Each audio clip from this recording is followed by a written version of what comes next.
Game We Are Live. Welcome to a new episode and a special episode of All Things Xbox Podcast. Once again, I have Logan with me. Logan, how you doing?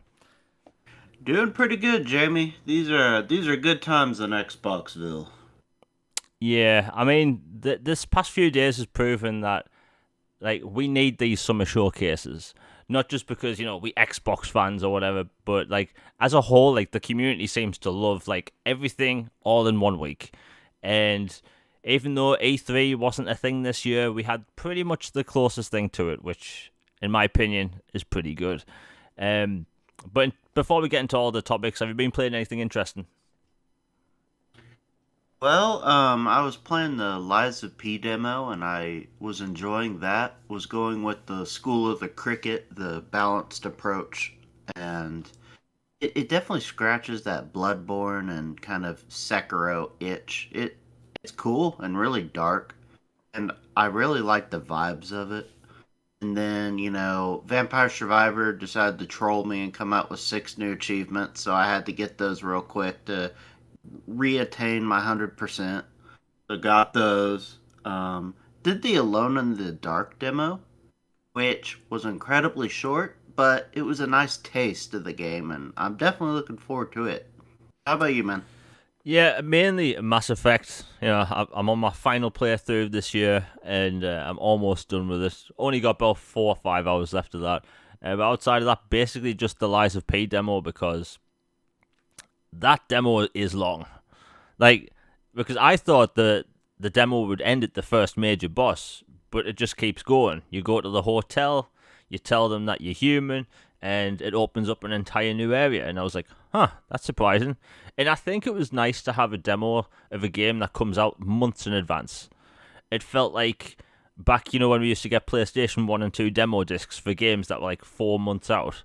It felt like that, and I really liked that. But for gameplay, solid gameplay, I chose the balanced approach as well. I think that game is going to have a lot of, how should I put it, quality of life improvements that I think new people to the genre is going to like. So the fact that your experience points are left outside of the boss area. So, which I learned quickly, the first major boss kicked my behind in. And when I went back, thinking, I've played these types of games a million times, my XP is going to be next to the boss. But no, it was just outside the boss room, which was really good. The fact that you can sharpen your weapon on the go, really cool idea. Although, I put it like this, into games in general, I don't like weapon degradation at all. Same. Yeah, that was a breath of fresh air with Elden Ring. I was not having to worry about how much, what my stats are for each weapon and shield and armor piece. But in this, there's weapon degradation, but you can fix it on the go. Found out in the Xbox Extended Showcase that you can call on a kind of a spirit that'll help you in battle. So if you're finding a boss too tough, you can call in some AI support and it'll help. So yeah, pretty cool demo. I highly recommend people download it. It's only 16 gigabytes, fairly lengthy demo. And if you get killed a lot like me, it's going to last even longer. Amazing. But yeah, we have a lot to talk about today. A lot. Because finally we get our summer showcase things, and I've had a blast. The past few days has been so exciting. I've always been one to get really excited about these summer showcases.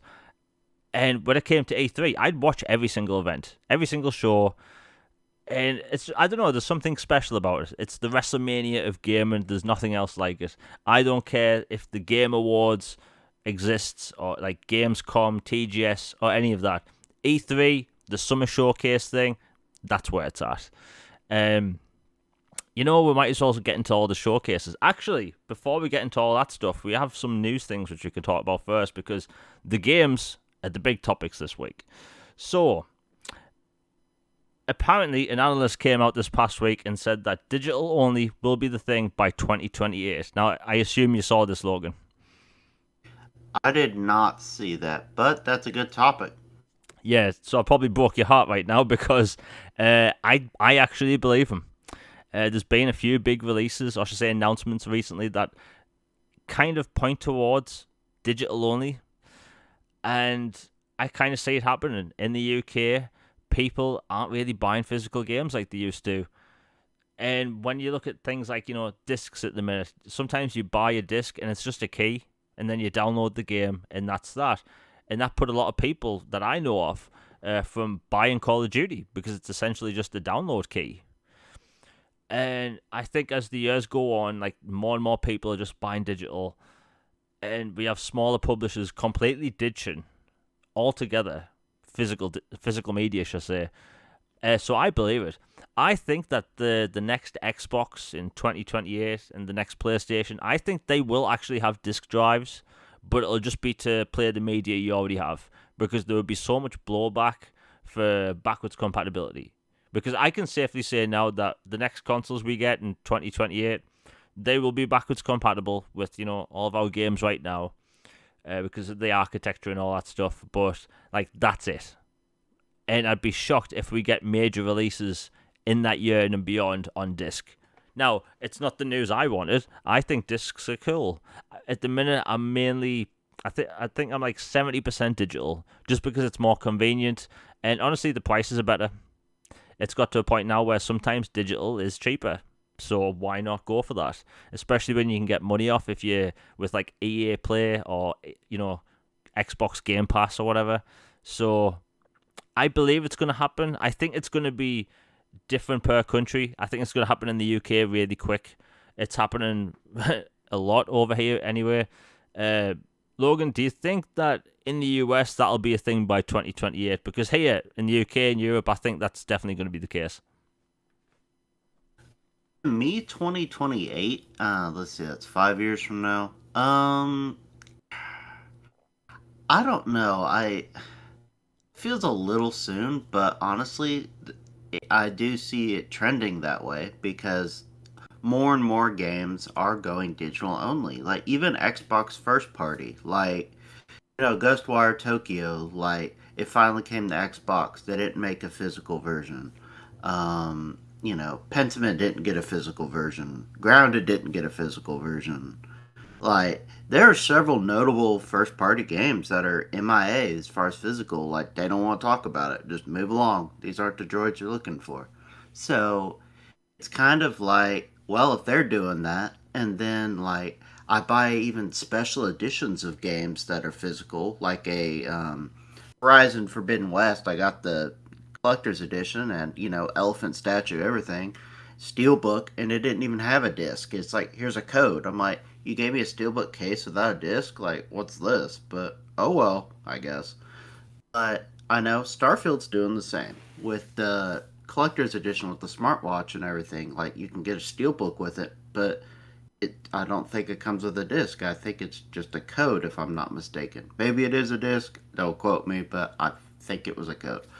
But so like more and more of these editions are just going, digital or kind of just brushing aside physical.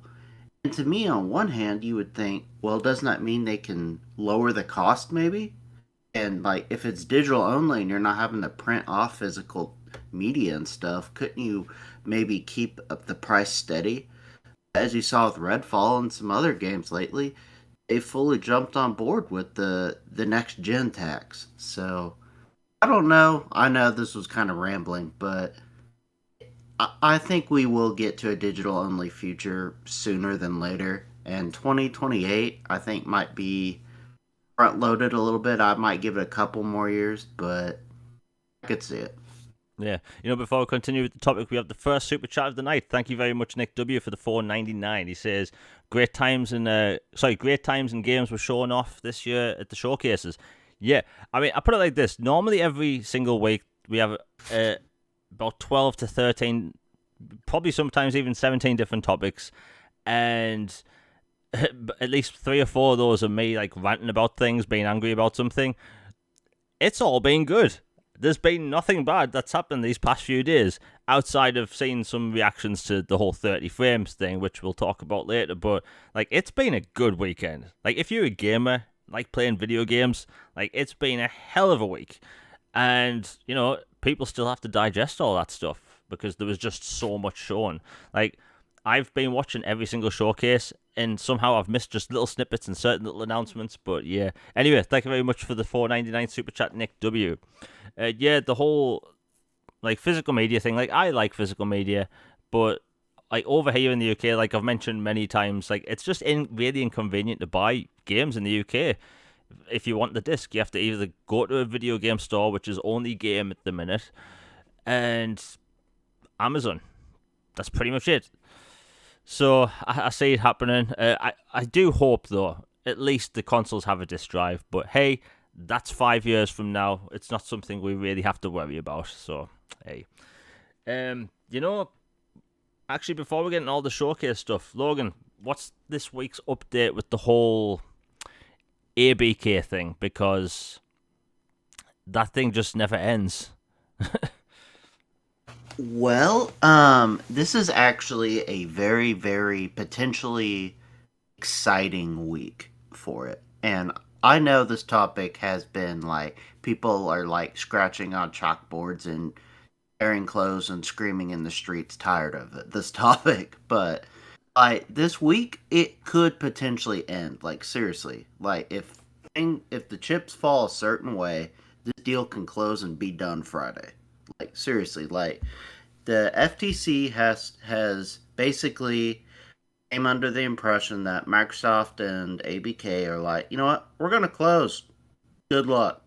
And so they're like, oh snap! And so they have filed for a preliminary injunction or a temporary restraining order, something to pause it to where they can get their ducks in a row and try to drag this out through their own court before it have to go to federal, or to just stop it permanently or whatever.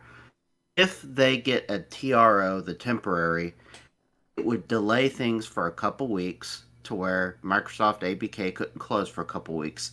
Then it would go to court. Or if they get the PI, then it could be, well, then this is just going to be delayed a long time. But the grounds they have to get to reach the quality of stuff needed to get a PI is very high. So it's incredibly unlikely they'd get that. And if they don't get a TRO and they don't get a PI, then basically a judge is like, all right, go ahead, have fun, see you. And they close the deal and they're done. So it could potentially, there's a range of outcomes, but potentially we could be sitting here Friday. Everybody's, popping champagne and this is all over. Potentially. But we have to see. Well, that's good to know because we are all tired of this topic. And like when the whole thing was announced last year, I didn't even think in my wildest dreams or nightmares that it would last this long. Like nobody wanted to talk about this for like 18 months. 18 months. This is the hellhole I've had because I don't like repeating myself, but I have to whenever every time I talk about this topic.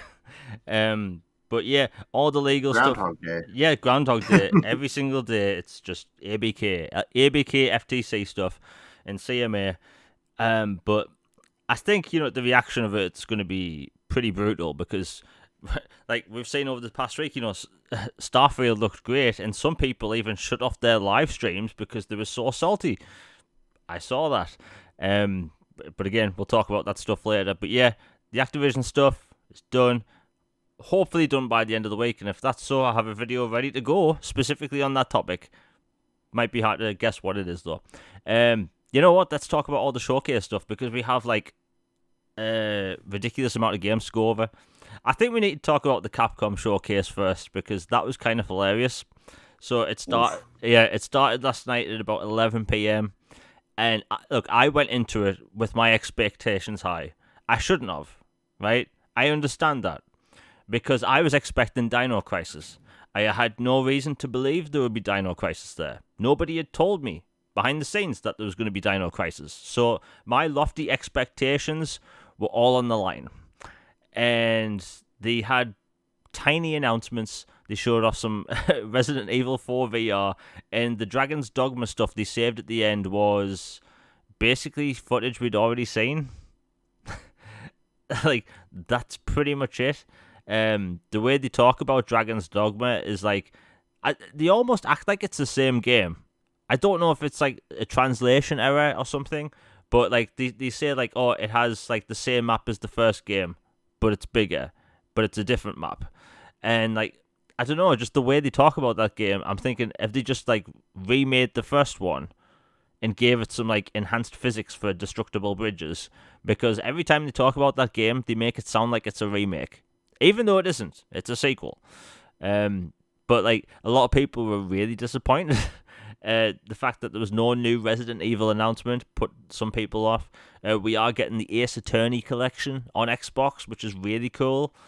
But like outside of that and some like other smaller games, I honestly have no idea why they showed up. Like obviously it was a pre-recorded event, but I just couldn't figure out why they were there. Like why put on a show? They could have just put out a blog, and I would have read it. But like I had the chat open on the side and people were angry. Maybe it's gamers' faults, right? Maybe it's all of our fault because we expect to see everything we want to see at these showcases. But like if we're gonna say Sony's showcase is disappointing, if we're gonna say any other showcase is disappointing, we have to admit that like that Capcom showcase wasn't that good. Like nobody really needed to watch that like at all. Like when I was watching that and they showed Dragon's Dogma footage we'd already seen, I was thinking, why are they showing us footage we saw 3 weeks ago? And this is something I've noticed for the past few years, right? Where we'll have a trailer for an announcement, and then at someone's stage showcase, they'll show the exact same trailer. This has been going on for years now, and I'll never understand why they do that. Just show something different. I would even take concept art. But yeah, Logan, you haven't watched it yet, right? I haven't watched it myself, but I've seen all the reactions and I've read the releases, and I was not impressed. Yeah, I mean, don't watch it. There's not much point. But the thing is, I love Capcom. They make some really cool games, and they've been on such a roll over the past 6 years or something. Because like when the Xbox One and PlayStation 4 generation kicked off, people thought like they were gonna be shut down because the games weren't. The games weren't making money. They were putting out basically ports for everything. Nothing was selling. And then they start putting out Monster Hunter World, Resident Evil 7, Resident Evil 2 Remake, Devil May Cry 5. And every single big game they've put out has done amazing numbers. But this showcase, I like, maybe they didn't have anything to talk about. Maybe nothing was ready. I get that. But if you don't have a showcase filled with like announcements, don't have a showcase. Not much point. But yeah, let's get into the Ubisoft stuff because they were at least interesting. You did watch the Ubisoft one, right? I actually did not watch it live. I caught up with Star Wars stuff though, because you know me, I'm all about that. Yeah, so I mean, I'll just go quick over what they showed because the Xbox stuff, we have a lot to talk about. So they opened up with a dance segment. They do this. I love Ubisoft for this because it's just what they do. They opened up their showcase with people dancing on stage. Now, the thing that makes me laugh is that they dancing in front of a crowd. It's not like a concert where they are all standing or sing along to something. It's a bunch of journalists and game industry people sitting in a crowd watching people dance on stage. And it's the most awkward thing ever. And it's happened tons of times. I remember Flow Rider came out one time, danced and like rapped in front of a bunch of journalists while they were all sitting down, and it was quiet. And again, it was awkward.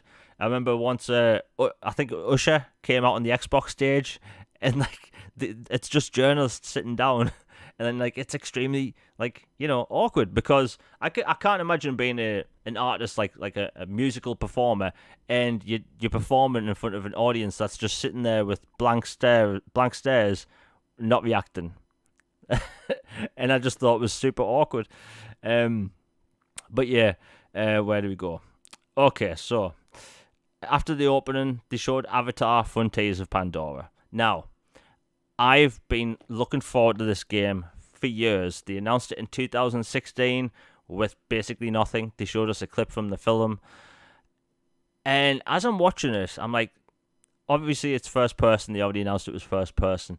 I'm thinking this looks a lot like a Far Cry game, but set on Pandora. That's not really a bad thing, in my opinion. I like Far Cry, but as I'm watching, I'm like, this has a lot in common with Far Cry. And bear in mind, I think people should do this from now on. I actually thought the game looked kind of bad. But straight away, they put up the 4K stream, and I went to that, and it looks incredible. It was just the compression. I don't know what Ubisoft was doing compared to Microsoft, but their 4K stream, or I should say their 1080p stream, was terrible. The 4K footage for Avatar: Frontiers of Pandora, beautiful. One of the best looking games of this year. Honestly, the game looks fantastic. It looks like if you're an Avatar fan, you're gonna like this. Like, do you like Avatar, Logan? Oh yeah, I remember going when it first came out and just being blown away. That was when 3D was first really emerging and was like a fad for a little while, where all the movies were 3D for a summer or two, and then they kind of went away from it. But yeah, like I was blown away by Avatar, and now that the second one's on Disney Plus, I'm gonna hop in and watch it. Yeah, the second one's amazing. That blew my mind. Like I saw the first one at the cinema too, and ever since I've wanted a big budget video game because I got the one that came out with the film also by Ubisoft, and it was you could tell it was a mid budget game, but this is like beautiful, like bloody beautiful, and there's like lots of verticality to it. So you have the floating mountains, you have the wide plains. The camera goes into third person if you're flying or on one of the horse things' backs. But yeah, it looks great, and it comes out this December. I mean, what can I say? It looks good. It has a cool collector's edition. If you're an Avatar fan, it looks like you're gonna have to get it. Um, let's see. They had a Skull and Bones segment. Um, the thing with Skull and Bones, right, is that they keep talking about it. It's been delayed for about 8 years, and like at this point, they only releasing the game because they have to, like by law. So, like I get like they're in a weird situation because they're gonna release this £70 live service sailing game where you can't swing from ship to ship and do combat like you did in Assassin's Creed 4, which was the biggest draw to the combat. Like you could be a pirate in that game, and in this, it's just on ship combat. Like, not for me, but like one day eventually that game will come out. One day. They showed off X Defiant. That's their first person shooter. It's meant to take on Call of Duty. I played the beta for that, and I don't know if it's because I'm just rusty with Call of Duty style games, but I played that and thought it's not good. It's not good by any means. I'll be honest. Anyone chat? Did you play X Defiant beta, which was like 2 months ago? Because like I was terrible at it. Like my mate who plays Call of Duty all the time, he just like brushed it aside. He doesn't even consider playing it. So yeah, I'm guessing you didn't play X Defiant, Logan, because that beta was all over the place. No, I didn't. Like, honestly, COD multiplayer type games aren't my thing. Like, Halo, I'll jump in competitively, but other than that, shooters I generally don't play online. Yeah, it was okay, but like I can't see that game taking off like a Call of Duty or even Battlefield. I don't see the audience for it, but I get its reason to exist. Competition is important for the games industry, but if you're gonna try and go up against COD, at least do things a lot similar to COD. Like in COD, you have two types of like grenades: smoke grenades and regular grenades. But in this game, you have a grenade and a power, and it just felt weird. And the fact that there's no single player campaign, like why? Like I love first person shooter campaigns, and it might sound weird, but it's the reason I buy Call of Duty. I like the campaigns. But yeah, weird one. I think that's going to get another beta before release. But yeah, Ubisoft, they need to be very careful with that one. They showed off Prince of Persia: The Lost Crown. Now we got a trailer of that at the Summer Games Fest show, and people lost their minds online. People were saying it looks terrible. It's the worst thing ever. And I'm thinking, I'll be watching two different trailers because I saw that trailer and thought it looks really cool. It looks like it's kind of Metroidvania-ish. And even though I don't think the rap music suited the trailer at all, like I was expecting, Prince of Persia style music, I thought the game looks good. So I don't understand why everyone's losing their mind online. Like Logan, you saw that, right? How like that the second that game was announced, people lost it.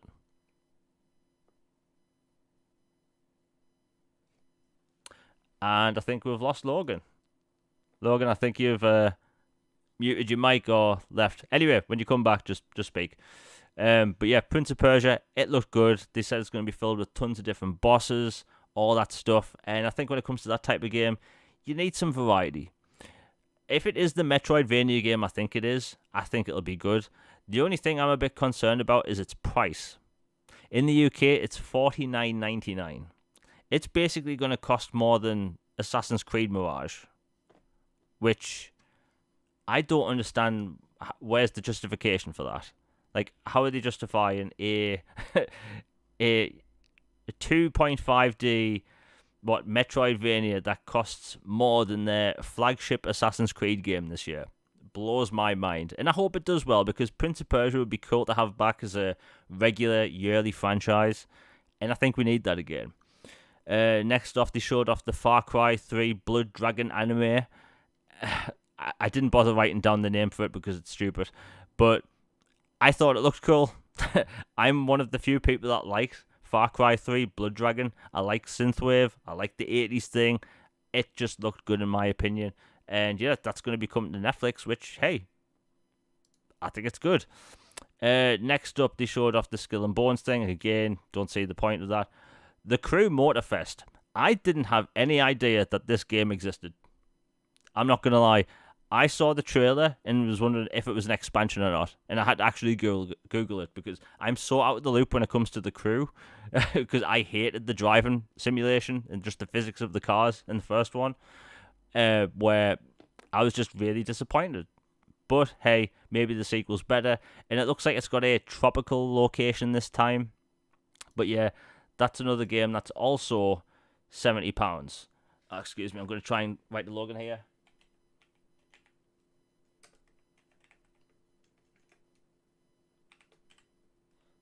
Sorry about that. But yeah, it looks good though. I just don't think that's going to be able to take on something like, a Forza Horizon, because Forza Horizon's like the go-to party racer at the minute because of its Mexican setting.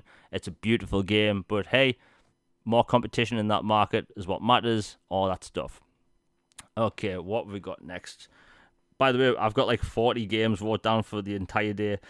Okay, I think a lot of people might agree with me with this. So Assassin's Creed Nexus got a trailer. This is their VR game. Now, I have zero interest in VR. I can't use it.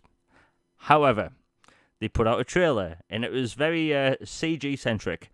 It kept going a camera angle showing you the player wearing the headset, and then showing you CGI footage of an assassin, such as Cassandra, or Ezio, or Connor, and it was so, what's that term, bullshot-ish? Like, it was clearly made specifically for a trailer, and it didn't show you any indication of what it played like. And I think that's a big problem with VR. They don't know how to show the games off. Like, I'd be wondering, anyone in chat, if you play VR, did that Assassin's Creed network thing... excuse me for a moment. Yeah, Logan, I can't hear you. If you... There's not even any logo showing up on Discord for your speaking, so you're going to have to jump out and jump back in. But yeah, Assassin's Creed Nexus, bad way to show off VR in my opinion. And for Assassin's Creed, they shouldn't be putting their mainline Assassin's Creed franchise in VR like that. It's doing the franchise a disservice in my opinion. And next we have Assassin's Creed Jade. This is their China open world game. It's on mobile. Now I've seen footage for this for months and months now, because the game leaks about 6 months ago. I can't put any links to what the game looks like, but if you go on YouTube, you can find it. But it's, imagine Assassin's Creed Origins, but China, but it's on a mobile device. But the game they have is amazing looking. I didn't even know you could get visuals on a mobile device like that at all. So, like, hopefully, and yes, this is me port begging a mobile game. I really hope that Ubisoft look at that game and think, why don't we just put it on console? It could be a budget release or whatever, but like, if you're going to make a full-sized Assassin's Creed RPG, shouldn't you really put it on console? And I putting this out there, I know, like, portable PCs, like, I saw before Kirby Louise got the ROG, handheld PC, and it looks really cool, right? And the Steam Deck, that's really popular. Like portable gaming is like really big at the minute because you have these powerful devices where you can play hardcore AAA games. But I don't think I've ever seen anyone want to just pull out their mobile and play a AAA game, because not everybody has the controller solution on them, right? They don't have one of those backbone things or a controller clip. So I don't know. I don't know what the audience is aimed at. Maybe it is aimed at people in China or Japan where they do play on mobile games a lot, like on the mobile phones. But like, I do understand that the way engines are now, how powerful mobiles are. Like, these phones are really capable, like really, really capable. Like back in the day with the early iPhone, when we got a full Dead Space game, it was janky looking. I remember on stage on Apple, they were saying like it's got 360 style graphics, and it's like, no, like Dead Space did not look as good as the 360 version. And that Dead Space game on iOS was its own game, like its own original Dead Space game.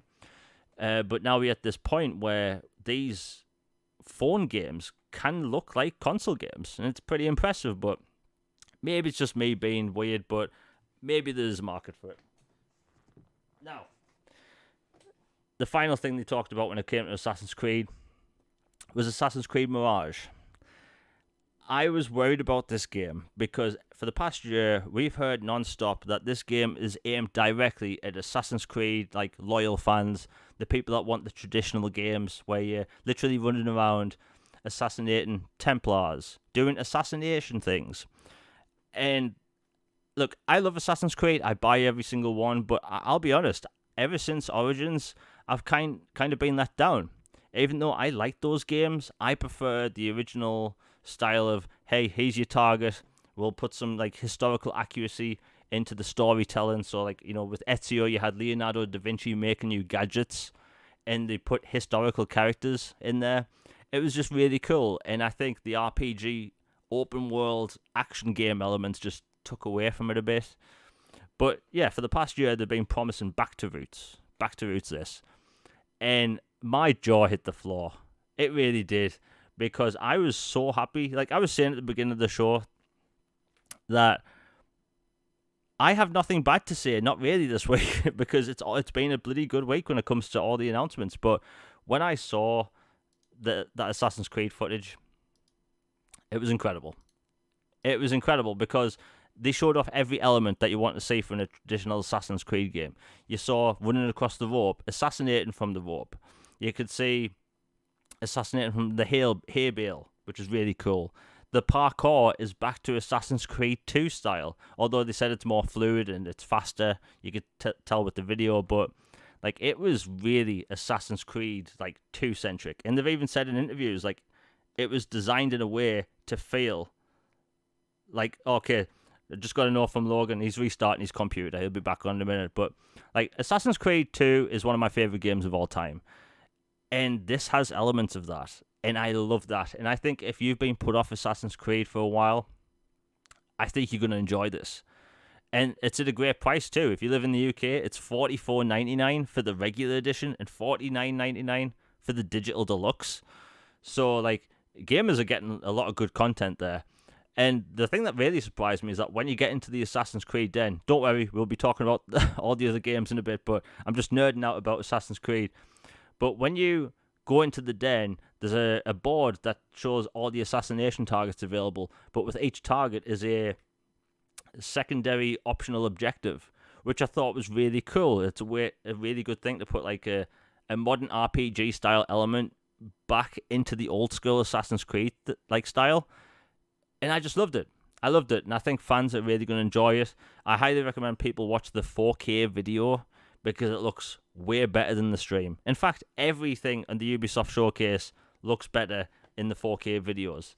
For some reason, Ubisoft, their streams are always really, really compressed, and there's like artifacts and pixels. Like I shouldn't be able to see pixels on a 4K TV. that just shouldn't be the case. And obviously, they ended with Star Wars Outlaws. Now, I'm a Star Wars fan. A lot of gamers are Star Wars fans. And I think in the gaming space for Star Wars, people have maybe been wanting something where you don't play as a Jedi. Maybe you have a blaster. And I was just impressed with this. Like, the announcement they showed at the Xbox show, actually, before we get into all the announcements, about half an hour, 35 minutes into the show. If you're enjoying it, please like, share, and subscribe. Hit that bell for notifications. It really, really helps the channel out. Super chats are live if you want anything read out, answered, or anything. Anyway, Star Wars. The gameplay they showed off was really cool. Third-person shooter combat. You could crouch, you could sneak around, you could do stealth moves. You have this little animal, like pet alien, which you could send to distract guards, hurt guards, and even like push buttons. Which, hey, I like that. And that's the thing about Star Wars. You have to have a cute companion for some reason. You know, Luke Skywalker had R2-D2. Rey had BD-8. You know, Cal Kestis had... I'm all over the place with the names at the minute, but they're droids, cute little droids, and the new main character, she has a little animal, and it can actually help you out, which is really cool. But yeah, it looks really good. Like, graphically speaking, I was stunned, because going into it, I was expecting a traditional open-world Ubisoft game where you open the map, and there's like 2 billion icons all over the place. This isn't that. I was shocked. Like, if anything, it's closer to, let's say, Rise of the Tomb Raider or an Uncharted game, but, like, on a bigger scale. And I was just impressed. They showed, like, combat while on a hoverbike, which, again, was fresh. And the new character has a move that's kind of like the Deadeye, the Deadeye mechanic from Red Dead Redemption, because you could freeze time, lock onto both characters, and then she would fire automatically, and I thought that was really good. There's also like a wanted system in the game. So obviously you're playing as a smuggler, and depending on the choices you'll make, you might be getting more wanted for certain things, and that just reminded me of Grand Theft Auto. I think they're borrowing ideas from all over the place, but I don't know, I really like the direction of this, because this was fresh for Ubisoft. Like, I thought it was really fresh. They showed off a bunch of different planets. They showed off space combat, which, like, if you watch the trailer, the ship's just going in a straight line. Like, it's meant to be epic, but that's just what it looks like when you're playing. But yeah, it looks like they've done a really good job with that game. And again, it's probably the least Ubisoft game I think they've ever made.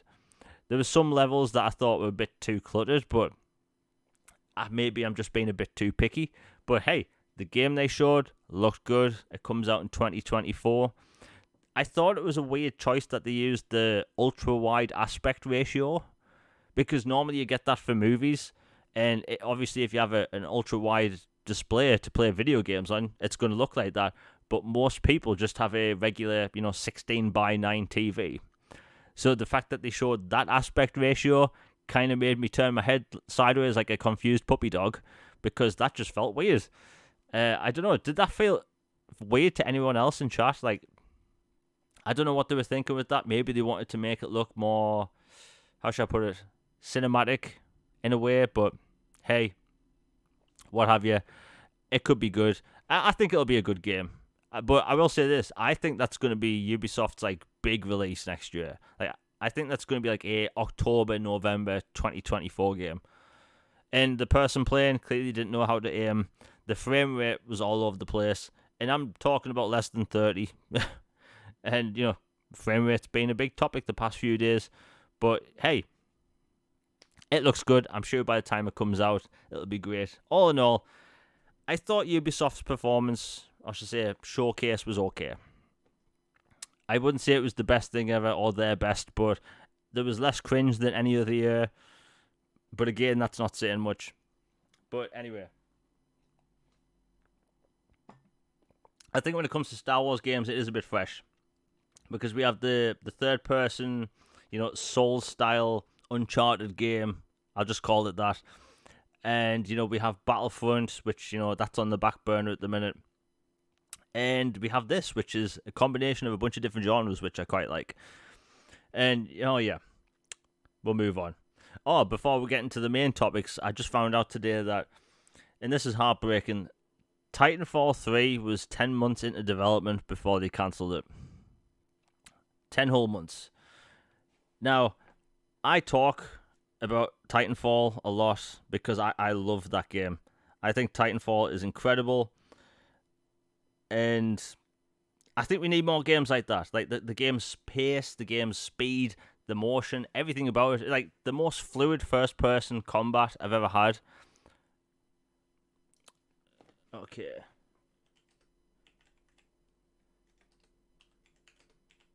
Logan's still having problems. Logan, if you're listening, you have to enter the chat. It says you're not in the chat. Anyway, like Titanfall 3 being cancelled that far into development really hurts because, like, the second they came out with Apex, I know they were like all in on it because Titanfall went into the back burner, and for the longest time I thought Titanfall 3 would never happen. They were making Star Wars, EA put them on Star Wars, and I just honestly didn't see them like putting 10 months of work. Excuse me for a moment. Logan is still having issues. And see, this is the problem when you do these things live.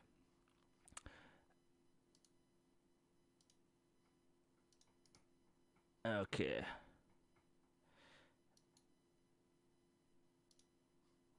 Okay. Logan, I've sent you an invite. Okay, so when you do these live, you can always have issues. Anyway, but yeah, they put like 10 months of work into that, and it's a shame because if you've never played Titanfall 2, I highly recommend people play it. It's one of the most fast and fluid first-person shooters you'll ever play. The campaign is so good. I'm not even kidding. I put the campaign up there with something like Half-Life. It is just so good. And like we don't really get first-person shooters like that anymore. Everything just feels either it's forced open world or it's just plain military. And you know the way they launched 2, it was all over the place because it launched in between Call of Duty and Battlefield. It was sent out to die basically, and it was almost like a Firefly situation. Like back in the early 2000s, how Firefly was basically put on the same time as the American football or something like that. Like it was set out to die, and nobody knows why. You know, Titanfall would have been a long running franchise, still going to this day if they put it out at a good date and I don't know, maybe had better multiplayer. But hey, the campaign's incredible. But it's just sad to hear because Apex and all these battle royale games are just getting a huge focus, which okay. Yeah, Logan's still having issues. This is weird. Okay. Logan, I don't know what's going on, but it's crap to bed. It must be Discord having issues. But yeah, Titanfall, sad times. You know what? Let's get into all the showcase stuff because they announced a lot of things. Like, when it comes to Microsoft showcases, like, it was a big showcase. Now, I will say this, if people want to go back and watch my live reaction to the show, I went into this show thinking it was 90 minutes long with a, 30-minute Starfield thing. No. It was me misinterpreting something. I got it completely wrong, I'll admit, because I read just the first Google answer, which was something you shouldn't really do. But it was basically an hour for the showcase and then about 45 minutes for the Starfield Direct. Either way, we got a lot of good games. So, they opened up with Fable. Now, I think that blew a lot of people's minds because I heard things about this like showcase going into it, and not one thing leaked with Fable. Like, there were some people in the industry that were saying, oh, it's going to be magical and all that stuff, but basically, Microsoft put out a video last week on Twitter that was literally Fable 2 music with glitter in the background. So, like, it was clearly aimed at Fable fans. The whole magical, whimsical vibe. So, yeah. I don't know what they're thinking, but yeah, Fable. I was shocked because the game they showed looked like CG, but that was in-game. Like, Phil Spencer was on the Giant Bombs podcast afterwards, and, like, he had to correct the people asking him, like, no, why did you think it wasn't gameplay? And it said on screen, in-game. And I think it just goes to show that Playground games are on a whole other level. Like Forza Horizon, their initial trailer looked so good. People said it was CGI. It was just a regular trailer, but obviously specially cut with all the tools and stuff. But like they know how to use that engine, and I'm just shocked that developers that mainly make a racing game made this, and it's a whole new take for Fable as well, because Fable, like, it's always had adult-centric jokes. It really has, ever since the first one, but it's never had a more mature look to it. You've always had a colourful, whimsical, kind of childish look to it, with some adult-centric jokes. Well, in this, it looks gritty, it looks realistic, but yet it's still funny and whimsical. And they introduced beanstalks and giants, and if the giant looked familiar to you, it's because it was Moss from the IT crowd. And if you haven't seen the IT crowd, the UK version, please watch it. It's hilarious. But yeah, opened up with Fable. It had gameplay in there as well. Like, absolutely phenomenal. I've never seen anything like that. And I talk about gaming needing something fresh, and then we see that with a beanstalk and giants. Like, we don't really get that in games. Like, out of the most fairy tale-like thing that you have in video games, like a beanstalk, that you don't have in video games, is beanstalks. You don't have giants. We have giants in Elden Ring, and they aren't giants. They really aren't. They're just tall things, maybe about 10 times the size of your character, and they just call them giants. But this was like an actual giant. And then when you see the character running through like the mantelpiece and next to like a mouse trap, it's like, that was gameplay.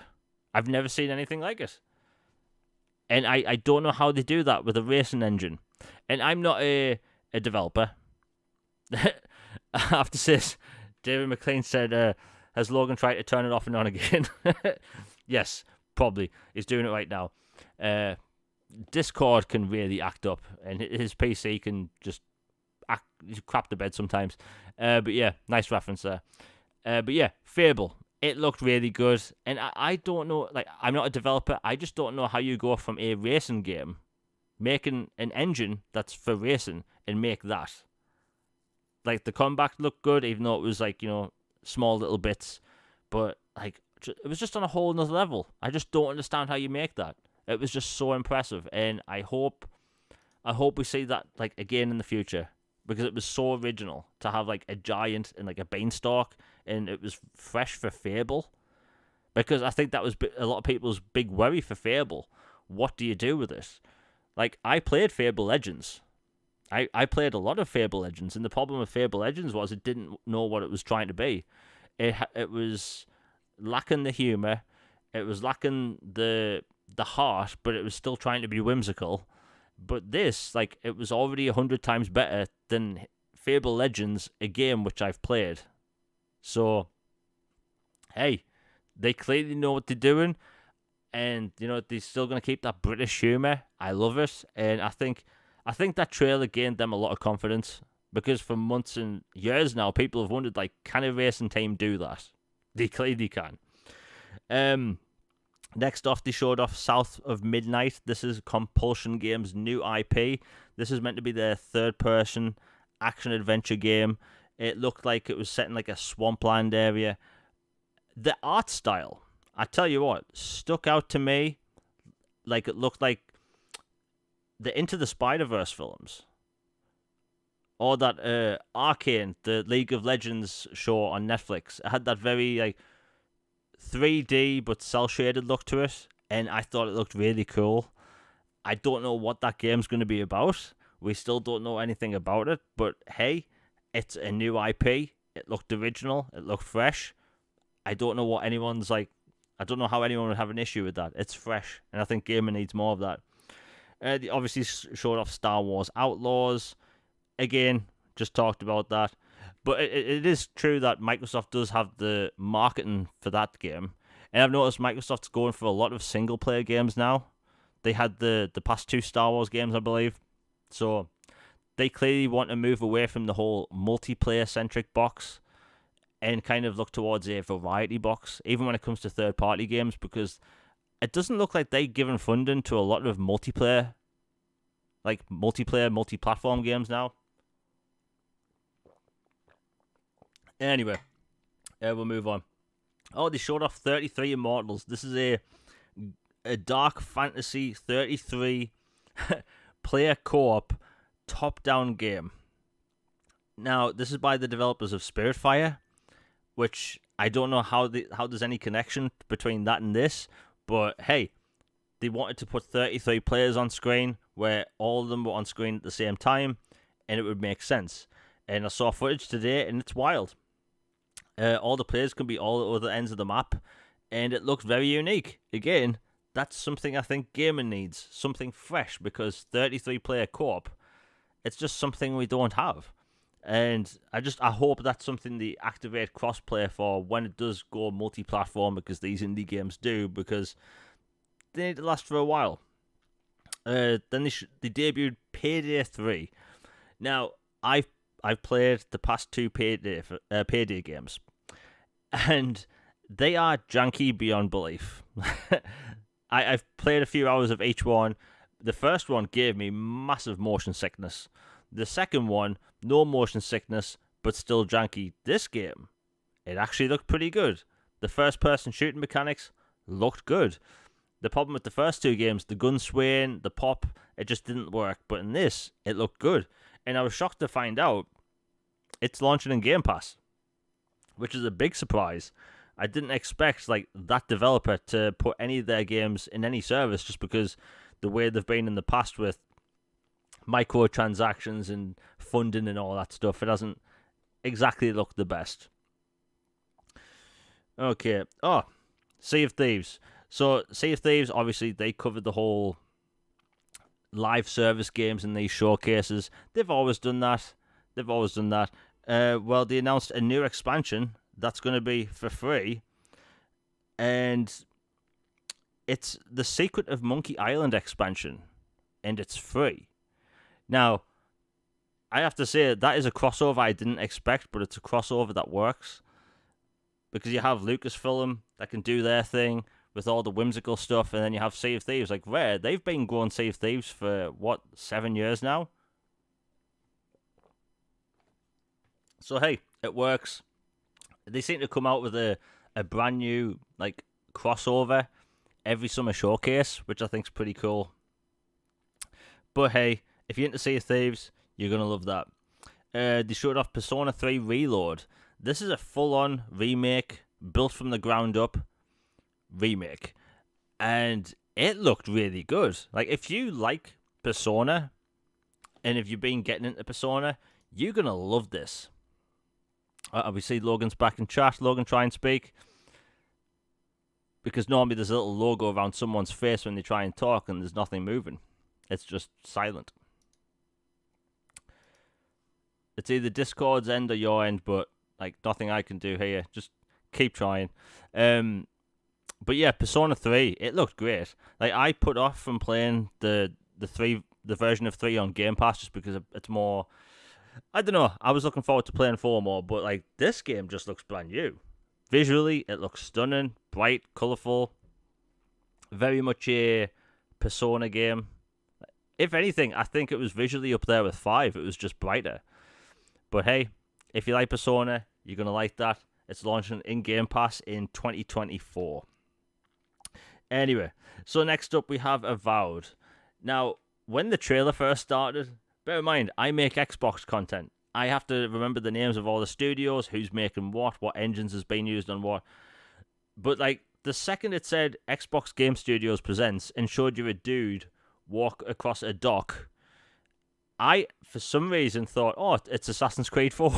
Like, just that's where my brain went. Assassin's Creed 4. Which is stupid. But yeah, that was Obsidian. And it was Avowed. And it looked spectacular. I honestly don't know what people are talking about. I went onto Twitter immediately and saw that people were angry and upset about how it looked. Like, it looked in line with Pillars of Eternity 1 and 2. I don't understand what was wrong with it. Were people expecting the game to look exactly like the CGI trailer we got? Because we all know with CGI trailers, they make them look fancy as hell, and then the game resembles the tone. Well, what we saw was in a cave, but this trailer was like in grasslands, forests, swamps, that type of thing. Tombs. Like, the game looked good. There's 4K screenshots online right now which you can look at. It's a good looking game. They did say a few different things about this game though. It's a dense open world, whereas like people were thinking it was going to be Skyrim in size, but it's going to be denser, smaller. They said it's going to be about the same size as the Outer Worlds, but if you take all the open areas from the Outer Worlds and all the planets, it's actually a pretty big map. So I would take a denser, smaller open world as opposed to one that's, let's say, Skyrim-sized, where you have miles in between caves and towns and villages. Like, I'd much prefer that. So, yeah.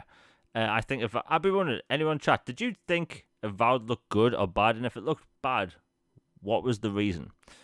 But yeah, I thought the gameplay looked good. That comes out 2024. They've already committed to a year, and I think that's cool.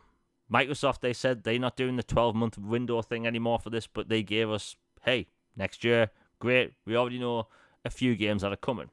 Awesome times. Next up, we have, they showed a lot actually. Flight Sim. Now, Flight Sim is extremely niche, even though millions of people play it. But the funny thing is, I found out this after the show. The whole thing with the rescue and the air, was it the Red Bull air racing thing and the blimps? It's not an expansion. It's a whole new game, which I found out after the show. I think most people would be surprised to find that out. But yeah, Flight Simulator is going to get its content continuing, and you're going to have this own thing, which is more action-packed with all these different experiences. And I think that's cool. Like, I loved playing Flight Simulator. The only issue with is it's a massive file size, right? It's over 125 gigabytes, and to play it, like it takes some effort because you're taking a massive chunk out of your SSD, unless you're going back and forth all the time. And then if you want more detailed areas for like landmarks and stuff, you have to download extra like 25 gigabyte files. Well, with this, I assume you're going to have only specific locations that's tied to it because it's using the same technology. All in all, it's a new game. It's probably going to be smaller file size, but I love the fact that they've taken that game engine and that tech and applying different objectives to it. Like, you can even take rich people out for flights. The mountain rescue thing looked really cool. You can fly helicopters and do construction. Like, it's very original. And I think a lot of people are going to dig that. And they also showed off a free Dune expansion, which we're going to get in November. And if anyone watched Dune, that film is spectacular. You're going to be able to fly the little helicopter plane thing. I always forget the name of it. But that's coming out this November. It looks like they have a decent chunk of Arrakis where you can literally fly around and do objectives. Obviously. There's obviously going to be a worm there. I'd be shocked if there wasn't a worm. And you can guarantee that everyone is going to try and fly the plane or the little helicopter thing into its mouth and take screenshots, because that's immediately what popped into my mind. Like, I need to do that, and it'll be fun. But it's pretty cool that they're going to have objectives about it, because I love that world. I think Dune needs more video games. It would be such a cool place to have a game set. But yeah, pretty cool that they're actually going to do that. And like Flight Simulator, they go nuts with that game, by the way. Like, we have, what? Isn't the Millennium Falcon in that? Or there's some other spaceship in that outside of the Halo Pelican. Like, it's weird, like, just how much stuff they have in that game. But yeah, Flight Simulator, getting some awesome stuff. Next up, we have Hellblade 2. Now, this trailer, I noticed, pissed a lot of people off, I'll be honest, because they said gameplay trailer, and it showed a gameplay cutscene with the character walking for a few seconds. But if you've paid attention to how Ninja Theory market their games, they always do this. They did this with the first Hellblade game, where they just showed character walking. And by the way, if you haven't listened to that trailer they put out the other day with headphones, please do that. They use that binaural audio stuff. and it sounds like there's voices from all the way around your head. It's the coolest technology that most developers aren't using. I don't know how they do it, but using that audio technique for just a video game is like the coolest thing ever. Oh, I just saw this in chat. Wasn't there meant to be a Dune game coming out? Yes, there's a few Dune games coming out, actually. There's the MMO, which is actually coming to Xbox, rumored to be this year. There's Dune Spice Wars, which is going to be on PC only. And apparently there's also a third-person shooter in development. Now, I don't know who's making it, and I don't know why it exists, because in the Dune universe, nobody really uses guns, because there's not much use for them. But hey, if it's good, I'd play it. But yeah, Dune games are coming, especially the fact that it is like it's a big IP game. After being dead for like 20 years, ever since the TV movies. But yeah, Hellblade. Actually, we're about now into the show. If you're enjoying it, I'm trying to hold on to the show by myself because Logan's PC is crap to bed. Please like, share, and subscribe. It really helps the channel out. And Super Chats alive if you want your thing read out and all that stuff. Anyway, but yeah, Hellblade 2. It looked good. It looked really good. Ninja Theory's games are great. Like, they know how to push Unreal Engine, and I'm not a professional in the industry when it comes to making game engines and game models, but what they do with that engine is incredible.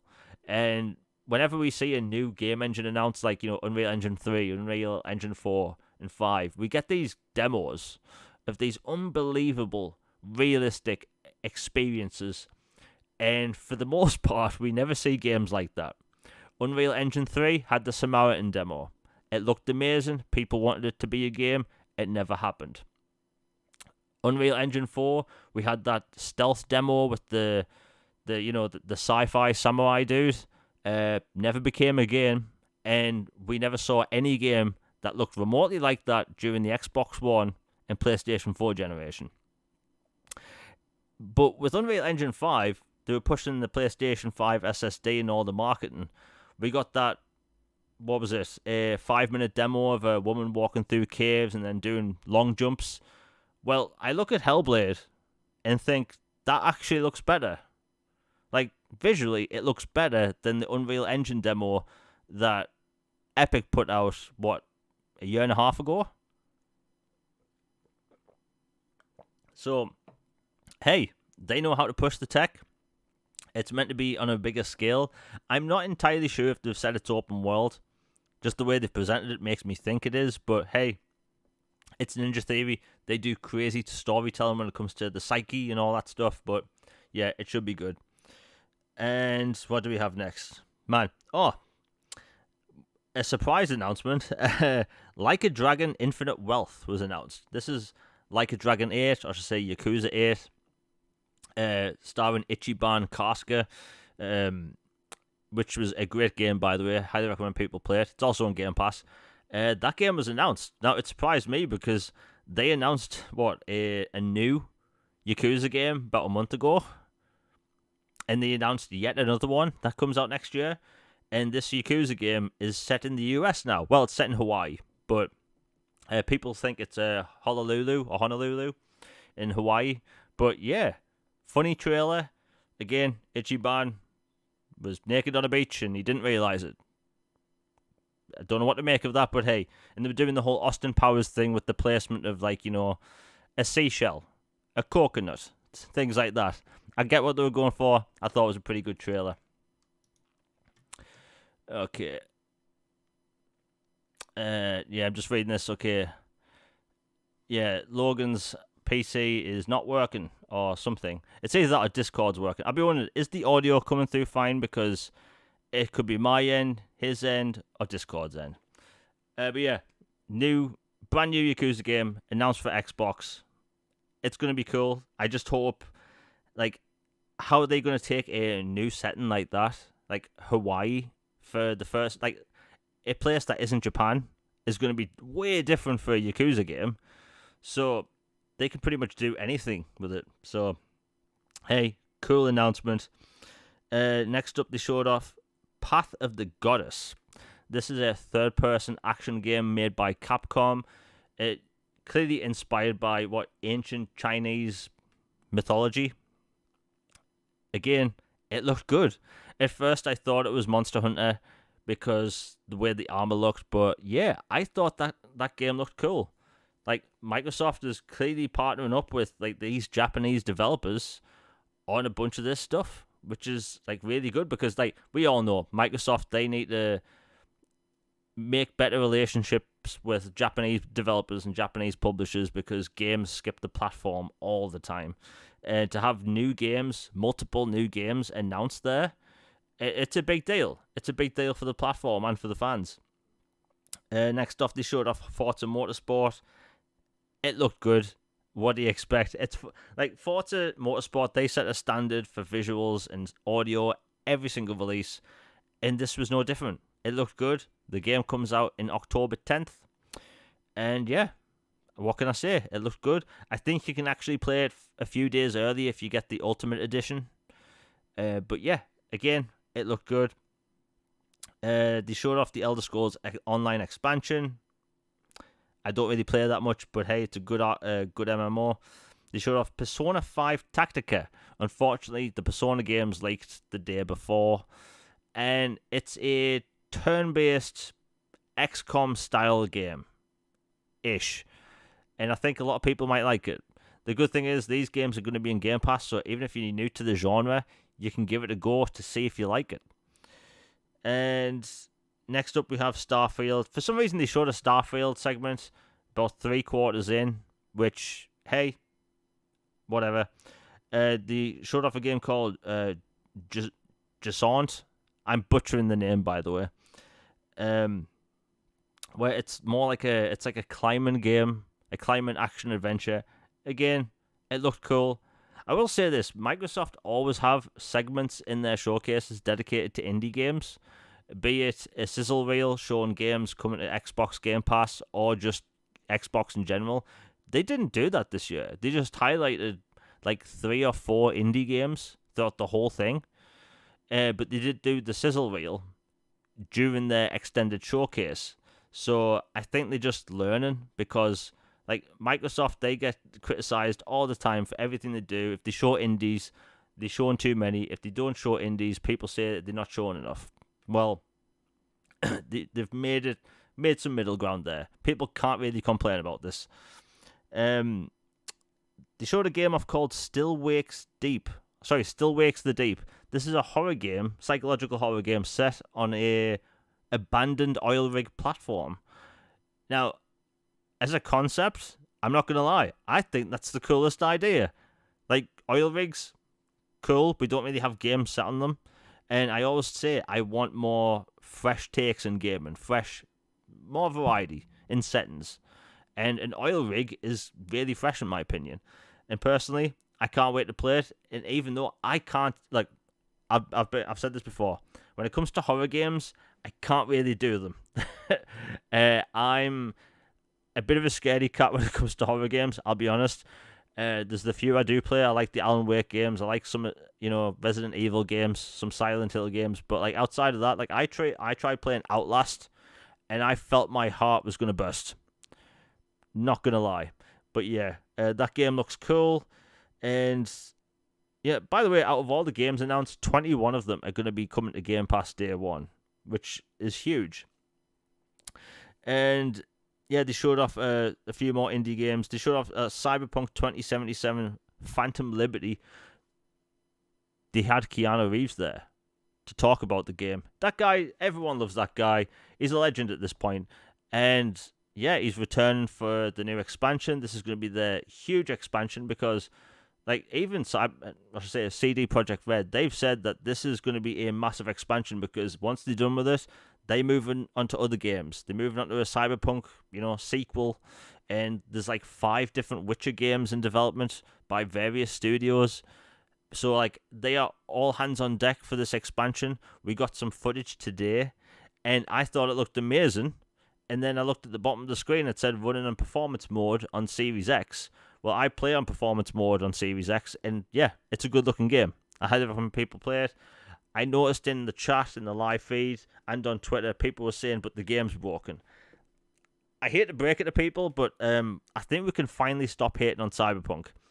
Cyberpunk Every time I play it, zero bugs. I played it after the fixes and after the next gen upgrade, and I can safely say that game is in a brilliant state. Not a single issue. And yeah, Keanu Reeves is back. Idris Elba's also going to be in the game. It's going to be good. And in the UK, it's also priced $24.99. So for a pretty big expansion, I say it's pretty worth it.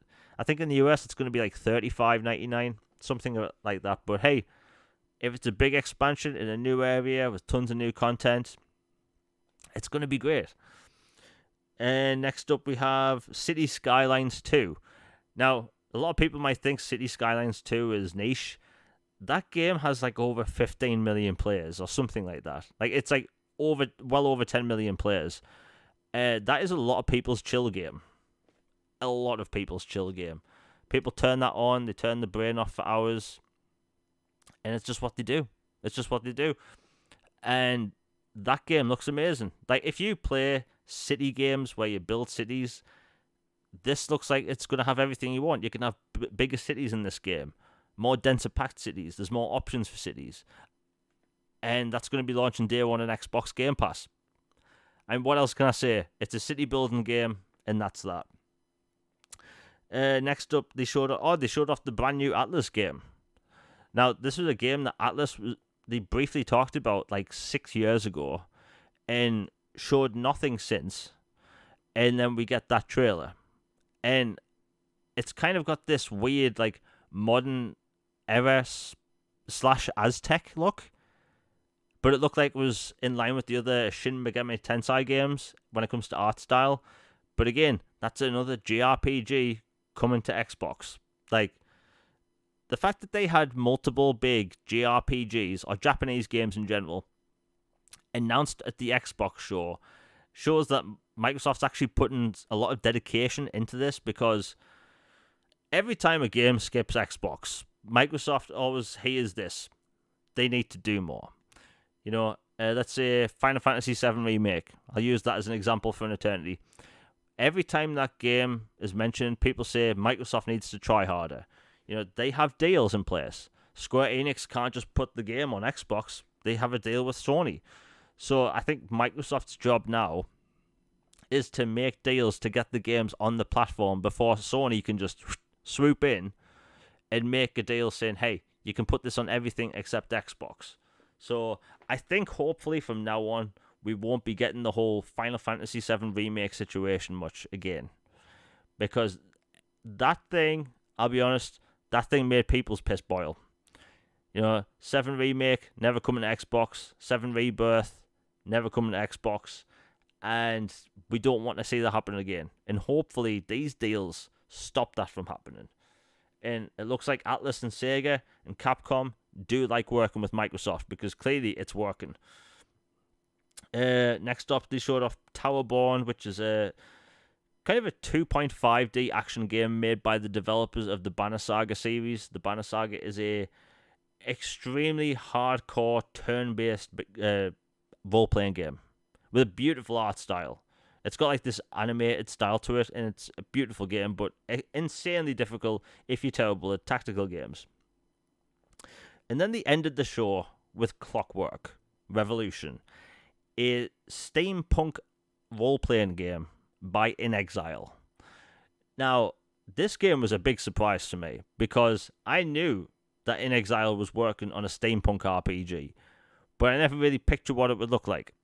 I always just thought, okay, it's going to be another inXile game, because when inXile was purchased, Brian Fargo came out and said, like they had to go and get funding for every single game. It was like down to the wire to get funding for all of their previous games.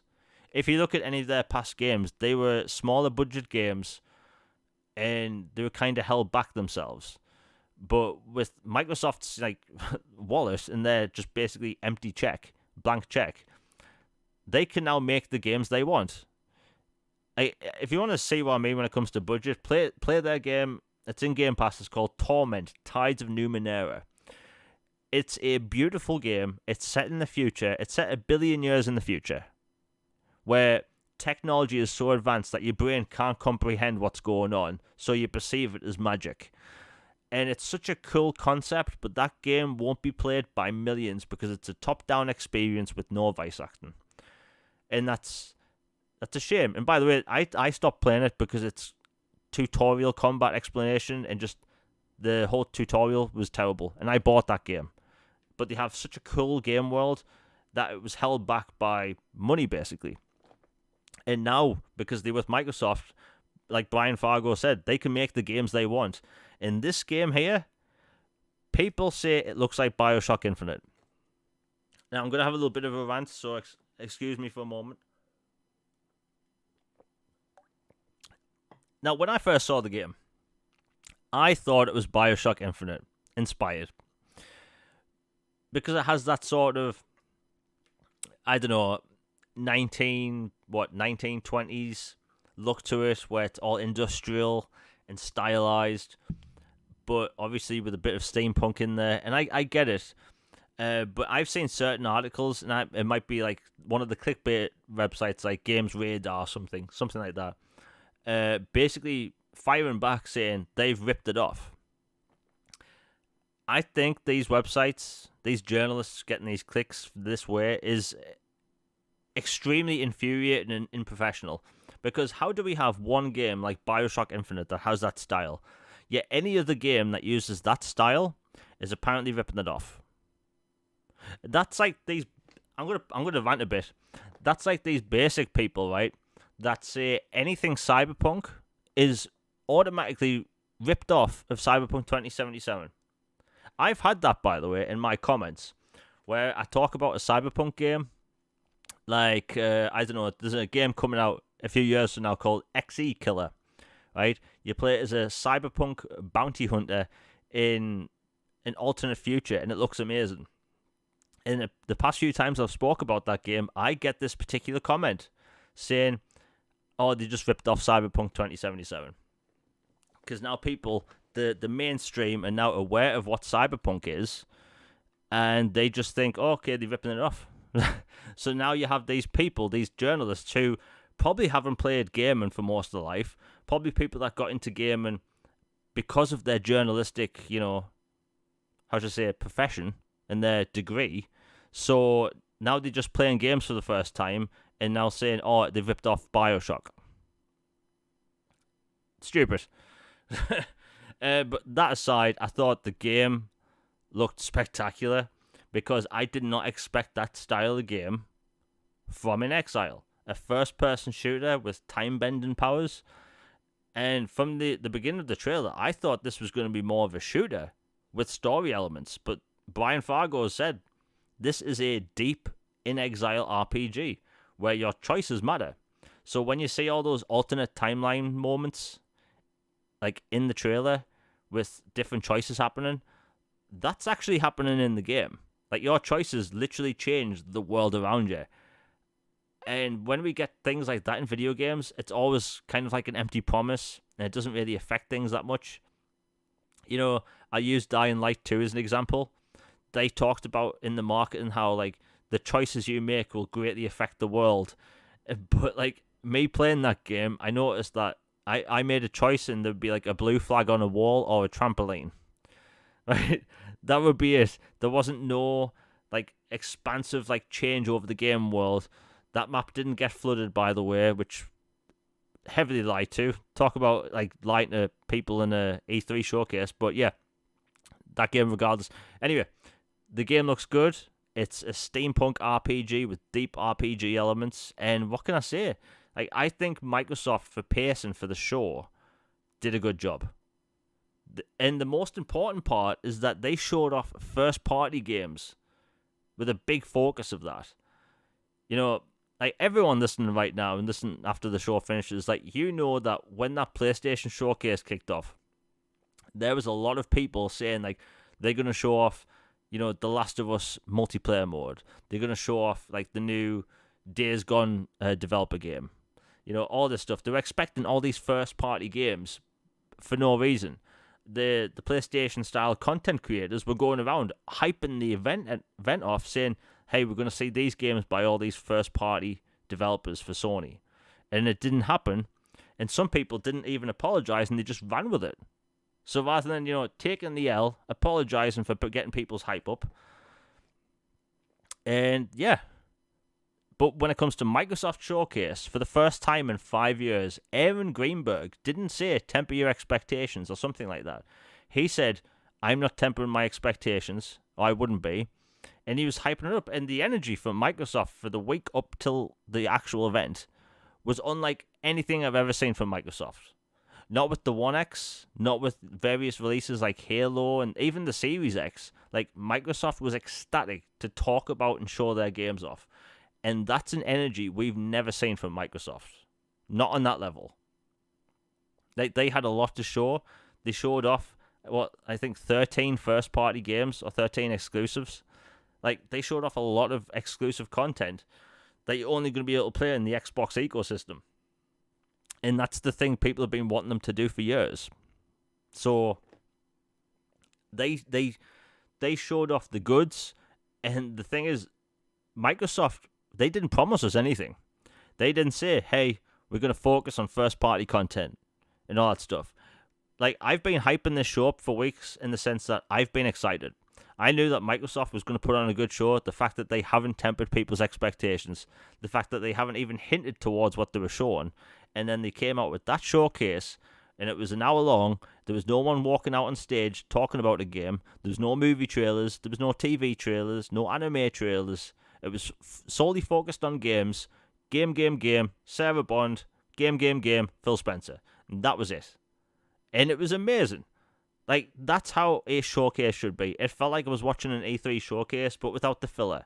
You know, when the developer walks out on stage and talks for like 10 minutes over the gameplay demo in the background, and then the camera pans to the crowd. We didn't get that this time.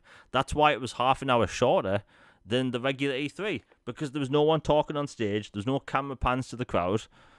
They didn't have any of that. And I thought the pacing was great, because when I'm watching a video game showcase, I want the pacing to be fun. I want it to be straight to the point. Like Sony Showcase, for instance, I thought the pacing at Sony Showcase was actually good. Like, it might have been mid, so to speak, as a total, experience in what they showed first party wise, but like as a presentation, I thought it was good. Although they did show a movie trailer, but like the Summer Games Fest show, Jeff Keighley was standing on stage, bringing out developers and interviewing them before talking about a game or after showing it. Now, people in chat, please let me know. Was that whole Jeff Keighley talking and interviewing developers thing kind of off-putting? Because as a format, I did not like that. I did not like that whole interviewing thing in front of a crowd. Because there's one thing from having a developer walk out on stage and talking about a game, like you would at E3 in the past, where, let's say, Dying Light 2 was announced on the Xbox stage, where the developer came out, talked about it, and then showed the game off, right? Well, at this, you had Jeff Keighley asking questions about the game. And I thought that was so weird and so off-putting. I don't understand why they did that. But yeah, anyway. I thought Microsoft put on a good show. And honestly, I'd say I'd give it, after thinking about it, a 9 out of 10. Because of the pacing and what they showed, and I wanted first-party content. And I got first-party content. I did not go into this showcase thinking we'd actually see that much first-party stuff. I thought we were going to get Avowed, Hellblade, maybe one surprise, and that's basically it, and a bunch of third-party stuff. But they primarily focused that 1 hour on first-party. And that's a win. That's an absolute win. Gamers get told all the time, especially on the Xbox side, like, Microsoft has nothing coming. But you know what's coming now. And then they went into the 45-minute showcase for Starfield. And I want to get the frame rate thing out of the way, because we have a lot to talk about that game. When it comes to the frame rate of Starfield, I've never once thought it would be 60. Just the game on that scope, I don't see how they do that. Like, at all. Like, I was playing Star Wars Jedi Survivor at 30 FPS because of the visuals, right? It looked so much better at 30 that I decided to not play at 60. So, this is what happened. I was playing it, and after about 5 minutes, my eyes adjusted, and I completely forgot that I was playing at 30. I play a lot of games that are backwards compatible that aren't enhanced. So 30 frames games, it's not really an off-putting thing to me. I prefer 60. I love 60 frames. Like Mass Effect Legendary Edition, it's amazing at 60 frames. But if a game is 30, it's not like the worst thing in the universe to me. And I don't understand how we've all of a sudden gone from like 30 frames per second is now making a deal breaker for people. I put it like this. My friend, who I know might be listening right now, who I play Fall Guys and Call of Duty with, he loves 120 frames. Loves it. He was contemplating buying a PC just so he can play Starfield at 60 because he was concerned that it wouldn't be 60 on console. So the showcase happens and I speak to him the next day and he said he wasn't getting a PC and he's just going to deal with it. The game is important. The game is more important than the frame rate, in my opinion. Like, we're going to be able to travel to different planets and have immersive detail on a scale that we've never had in a game. Like, would I prefer it would be 60? Yeah, obviously. Goes without saying. But it doesn't make it a deal breaker. And I think it was Colt Eastwood, shout out to Colt Eastwood, that put out a poll last week on Twitter, and it really surprised me, the poll results. So I think one option he had, what's most important about Starfield, and one was frame rate, mission structure, story, and like something like that, right? And I honestly thought that mission structure would win. Because mission structure for a video game, like an RPG, is the most important thing to me, right? And when I saw it was performance, I was kind of shocked.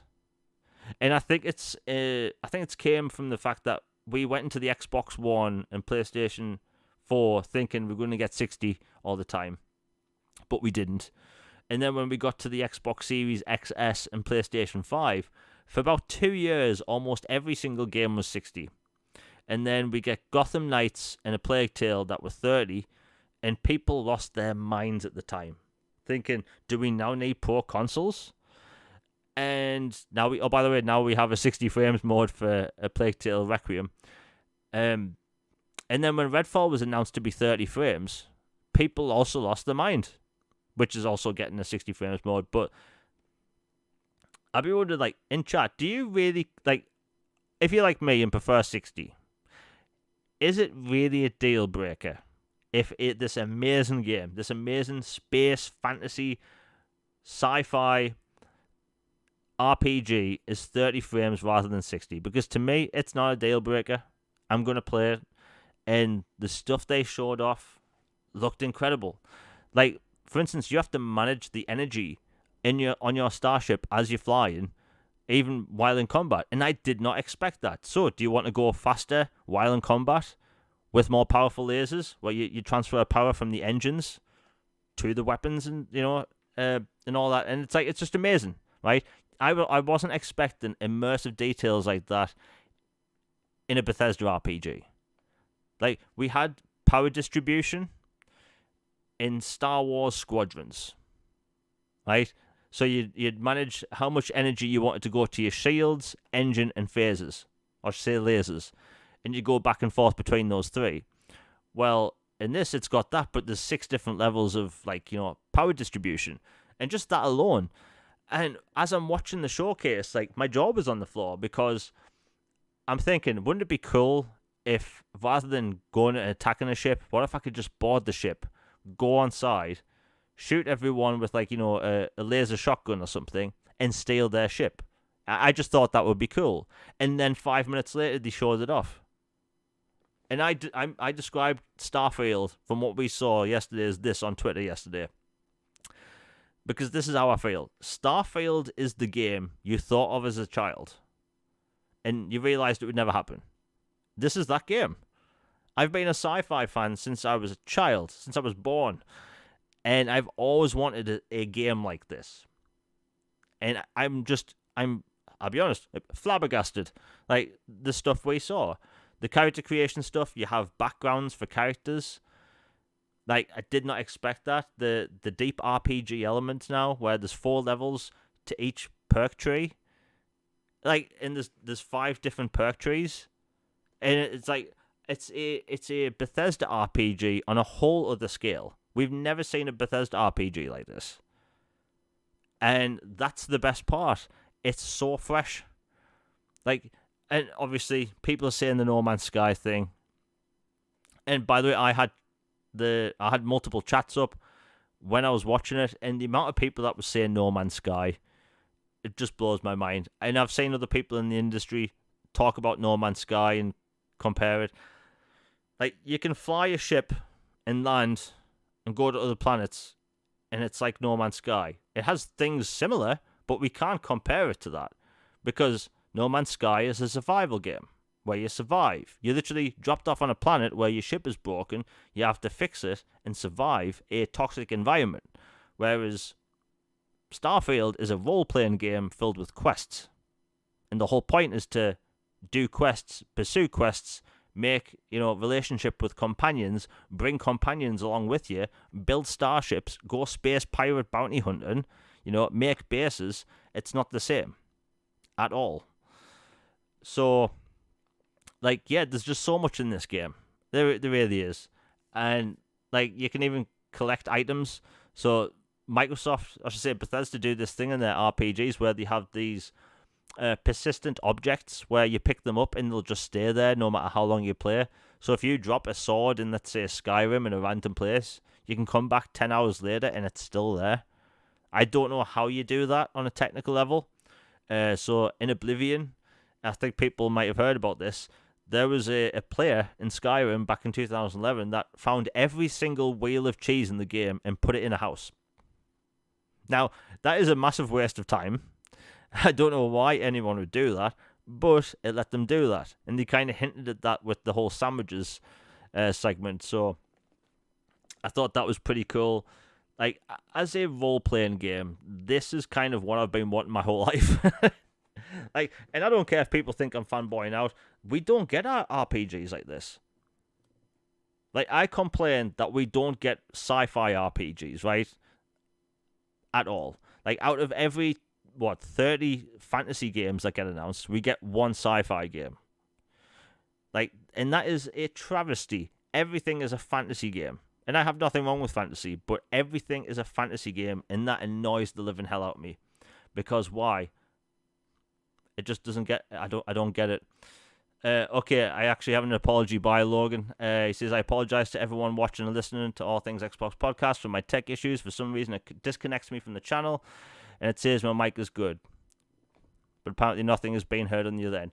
It's no problem, man. We'll get it sorted next time. For everyone listening, sorry about that, but Discord, it messes up sometimes. But hey, we'll continue the show. But yeah, the stuff they showed off, it's just impressive. Like, people will do the whole No Man's Sky thing, but it's a Bethesda RPG through and through. If you played Skyrim, Elder Scrolls, Fallout, you're going to feel at home with this. It's just impressive what they've been able to do.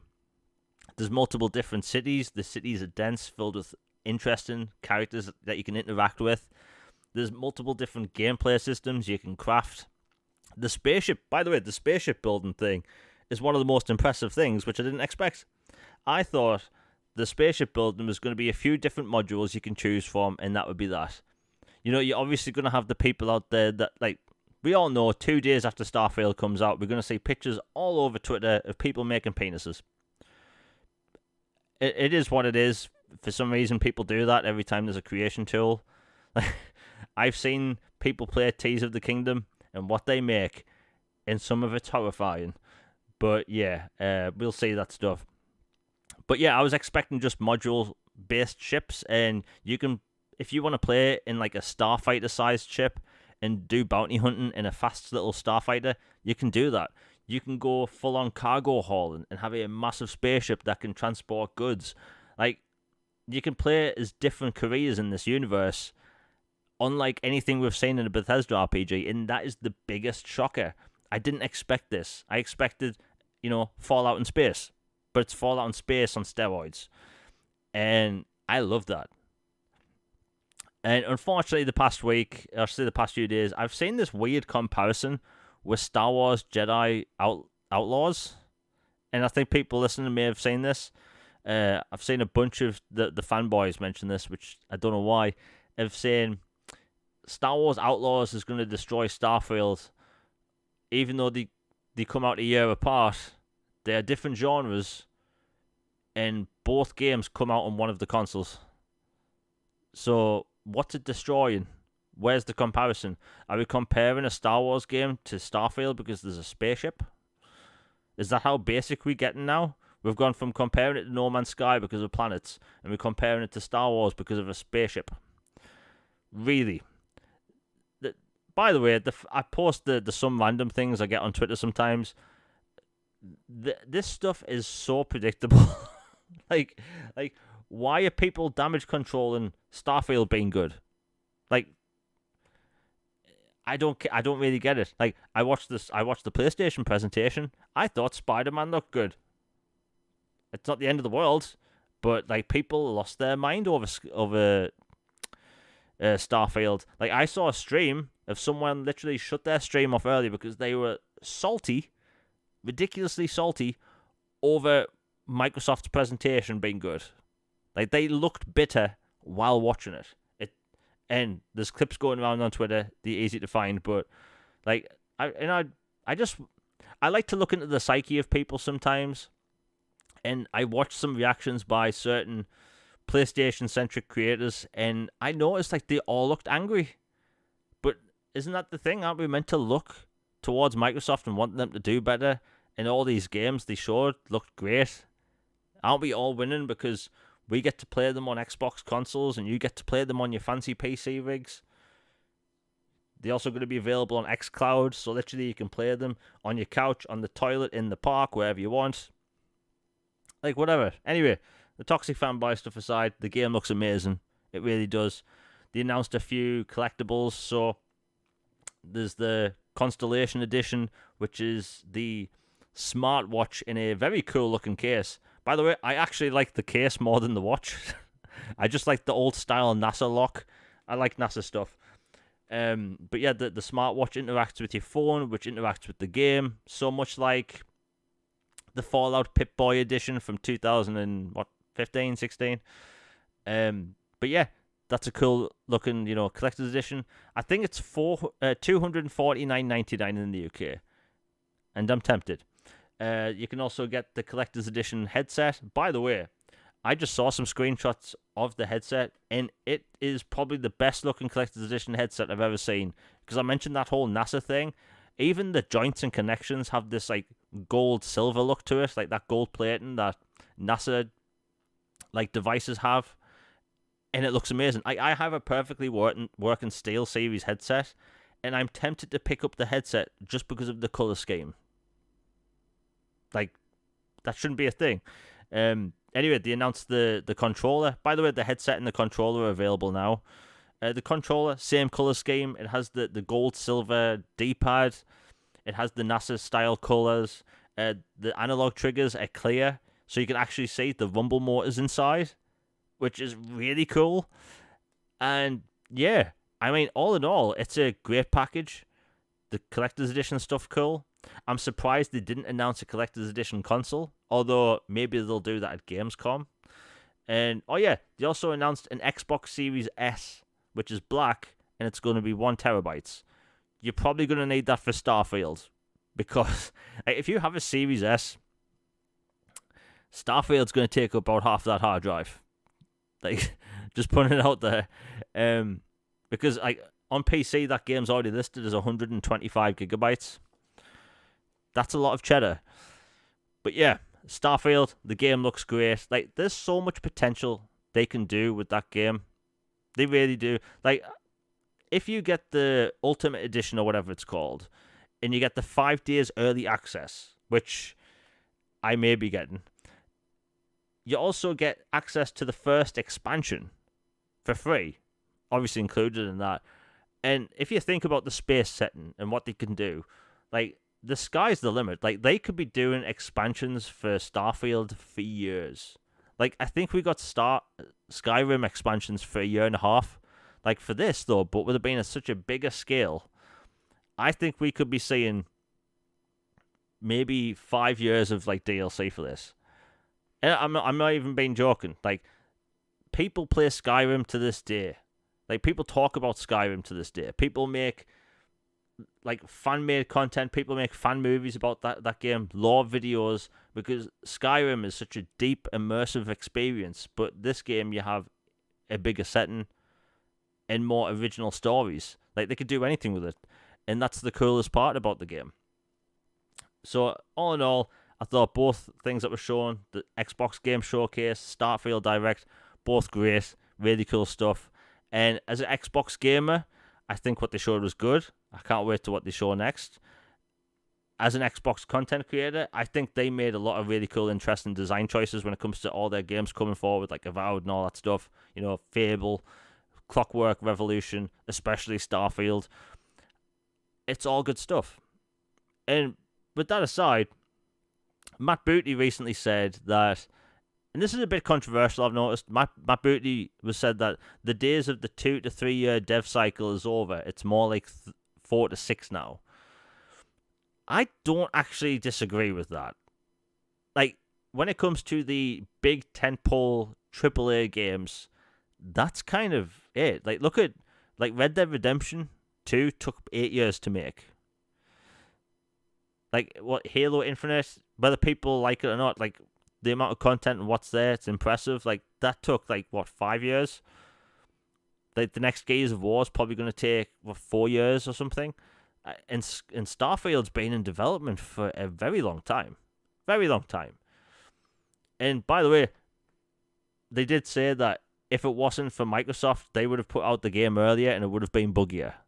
And there's less bugs in this game now as opposed to any release. So, that's a good thing. But, yeah, I think the whole 2 to 3 year dev cycle is gone. It really is. Games are too detailed these days. Gamers are expecting the highest level of fidelity constantly. So we aren't going to get a game release and then a sequel 3 years later, 2 years later. Like, those days are gone, right? Like, look at Mass Effect. I use Mass Effect as an example because it's so appropriate, but Mass Effect 1 came out in 2007. Mass Effect 2 came out in 2010. But the third game came out in 2012, right? So there was a 2-year gap in between releases. Now, really think about that. Mass Effect 2 has more dialogue than the first and second game combined. It's the biggest game of the trilogy. It's the longest game of the trilogy. But that game was made in 2 years. And now game developers are having to make game worlds that are 100 times more detailed. It's completely understandable. And then you have all these developers and publishers now are now leaning towards making all their games open world. Like, outside of a few games, everything is open world now. Hey, hell, even Metal Gear Solid moved to open world. Like, and there's nothing wrong with open world games, but open world games clearly take longer to make. So, like, the next Mass Effect game, for instance, God, I'll never stop talking about Mass Effect, will I? Like, I hope that isn't open world, not for the sake of just time, but, like, not everything has to be. So, when Matt Booty talks about these AAA dev cycles being 4 to 6 years, I see that. For that £70 or $70 justification of the price, people look at that now and think, what's that in hours?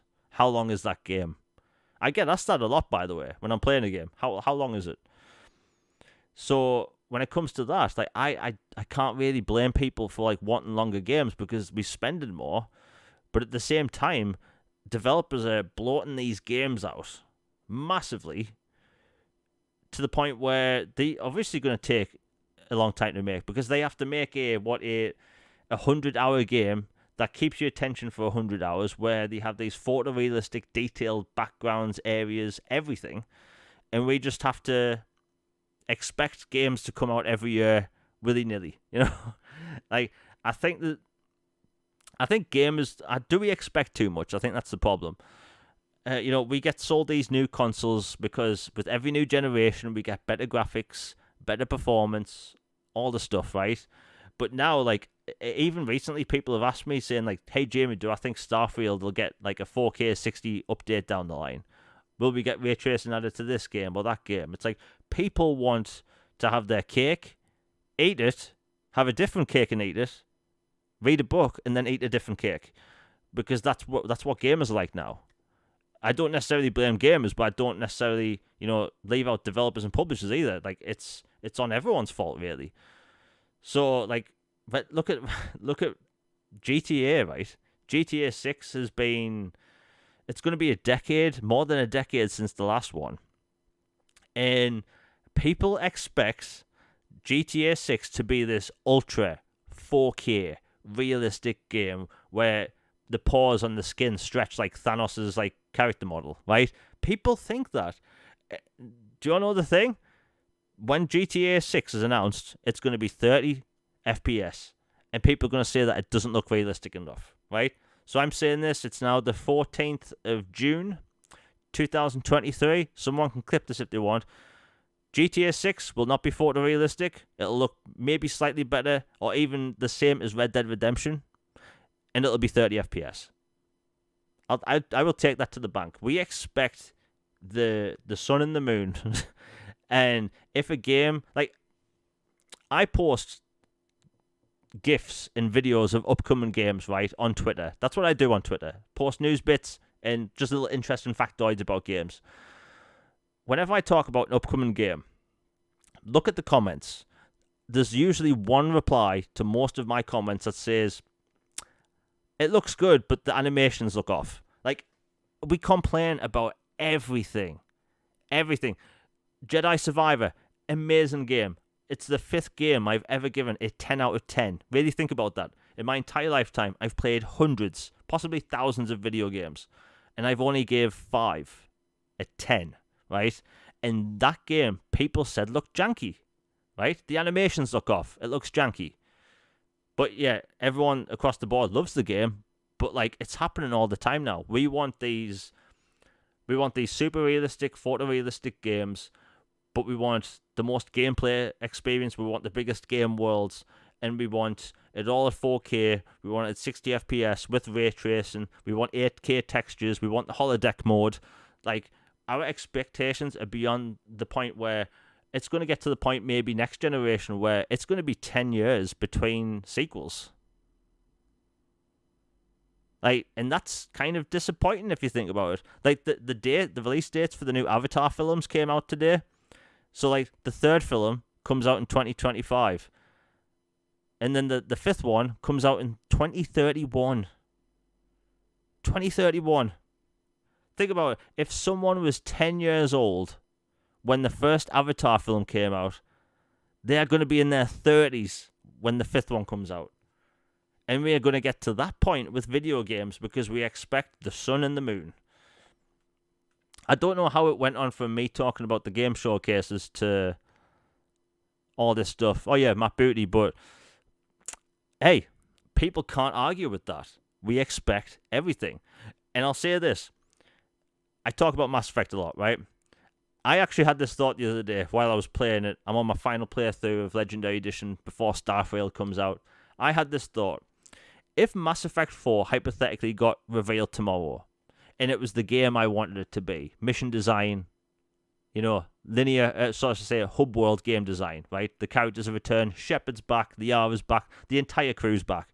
But it visually looks no better than Mass Effect 3. Would it bother me?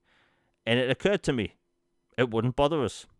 Not because I'm a Mass Effect fanboy or whatever, and I'm not a Mass Effect fanboy because I'm truthful about Andromeda, but like, I wouldn't give 2 craps if it looked no different than 3, because I'd be getting a good game.